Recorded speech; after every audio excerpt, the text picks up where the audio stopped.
As we gather here today, there is a great reason for optimism in Texas. We have a record budget surplus. Jobs are at an all-time high. Our children's test scores are improving. Home and medical insurance costs are decreasing. School finance, thank God's out of the court, David. And school property taxes are on the way down. I don't mention these successes to downplay our great challenges, but because they stand in great contrast to uncertain events across the world. We're now in an era of great global anxiety. We got two conflicts on Israel's border. We have one in Iraq, Joseph, that you have a lot of reasons to have both a personal and a professional focus on. They threaten the stability of the entire Middle East, as well as the safety of America's bravest men and women. Our greatest threat is no longer to a Cold War enemy that advances a godless ideology, but it's fanatics that kill the innocent and themselves in the name of a higher power. Rogue states and terror cells have made nuclear proliferation a greater threat. Leaders in Europe and Latin America have risen to power and popularity based on anti-American appeals.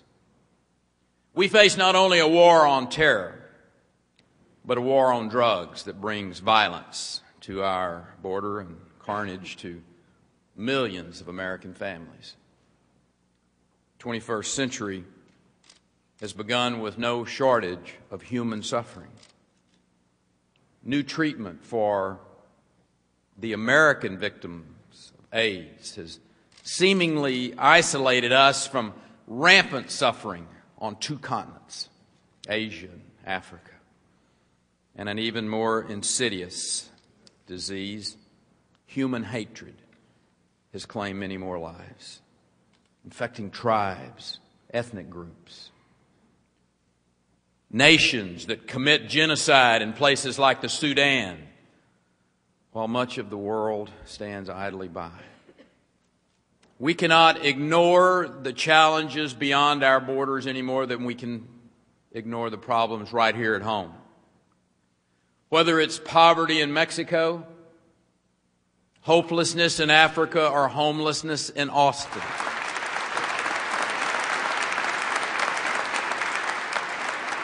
Let us choose to sit down together and be a part of the solution rather than a source of division. For much of the world, age-old conflicts derive from differences of tribe and tongue. And it produces a cycle of violence that never seems to end. Yet, here we are, about as diverse a people as any state in the Union. And we share a bond that is much deeper than what could ever divide us. Our common bonds as Texans. It's not that we have a history of solidarity. 140 years ago, a segment of our people were enslaved. Enslaved and considered less than equal. But we're overcoming past, present. We're overcoming those prejudices for the sake of the common good. On this stage, standing with me, is the descendant of a slave who was once sold as property on the steps of a central Texas courthouse. Today, Wallace Jefferson walks up the steps of our highest civil court in Texas, not only as a peer among 9 equals, but as our Chief Justice.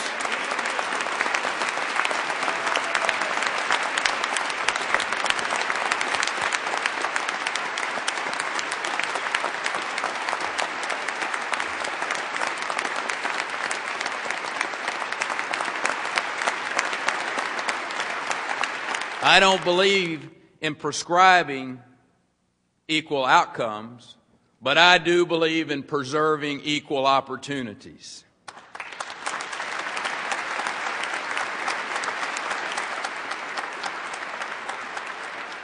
And I also believe that no great society can be built or maintained if we cultivate in our children the vanity of self rather than the virtue of selflessness.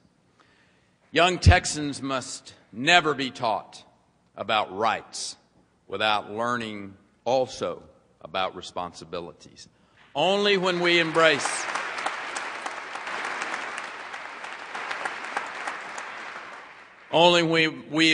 the responsibilities of a free society can we achieve the greater social good. The fabric of our society is not government or individual freedom, it's the family. And the demise of the family is the demise of a great society.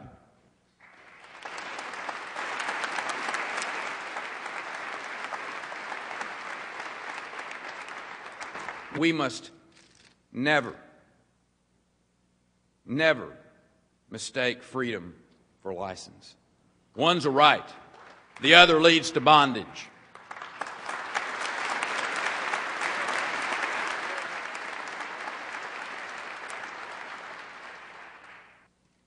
And over the last 30 years, because of the grace of God, I have learned my purpose.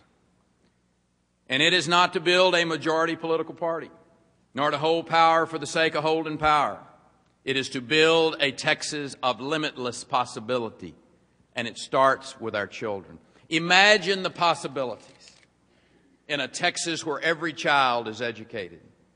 Every graduate has access to a good job. Every life deemed precious.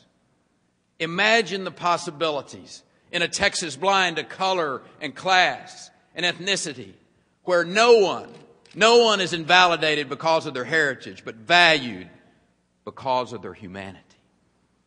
Imagine the possibilities in a Texas where every man, woman, and child is able to put behind the past, to grab hold of their promise and to press on to be who they were created to be. The fact of the matter is, we've come together before, solved some of our greatest problems together.